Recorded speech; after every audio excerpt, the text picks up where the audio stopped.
আমরা প্রত্যেকেই ছোটবেলায় লাট্টু ঘুরিয়েছি, কিন্তু লাট্টুর মতন দেখতে একটা ক্যান্ডেল হয় যাকে বলা হয় স্পিনিং টপ। দেখতে কিন্তু লাট্টুর মতনই হয়ে থাকে। এটার ক্ষেত্রে দেখুন বুলিশ স্পিনিং টপটাকে আপনি ফোকাস করুন। এটা হচ্ছে একটা ট্রেন রিভার্সাল ক্যান্ডেল। যেহেতু বুলিশ, তাহলে এটা তৈরি হবে ট্রেন লাইনের নিচের দিকে। আর কন্ডিশন এটার ক্ষেত্রে এটা হচ্ছে এর বডির কম্পারিজনে এর হাইটা আর লোটা অনেকটা বড় হবে।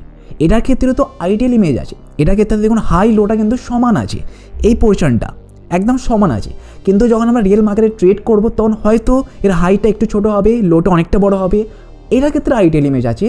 চার্ট দেখলে আপনি আরও ভালো করে বুঝতে পারবেন। দেখুন প্রথমত ট্রেনটা ওপর দিক থেকে নিচের দিকে আসছিল, এখানে দেখুন একটা স্পিনিং টপ তৈরি হয়েছে। দেখুন এটার ক্ষেত্রে নিচের লোটা কিন্তু অনেকটা বেশি আছে, হাইটা একটু কম আছে। কিন্তু কন্ডিশন আমরা বুঝতে পেরে গেছি স্পিনিং টপ কীভাবে তৈরি হচ্ছে।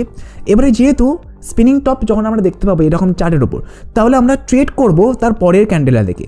তার পরের ক্যান্ডেলটা যদি আমাদের স্পিনিং টপটাকে ওপরের দিকে ব্রেক করে দেয়, তাহলে আমরা একটা কনফার্মেশন পাচ্ছি যে মার্কেটের মধ্যে বায়াসটা স্ট্রং আছে। যেহেতু বায়াসটা স্ট্রং আছে, প্রাইসটাকে ওপরের দিকে নিয়ে যাবে। তাহলে আমরা এন্ট্রি করব তার পরের ক্যান্ডেল থেকে।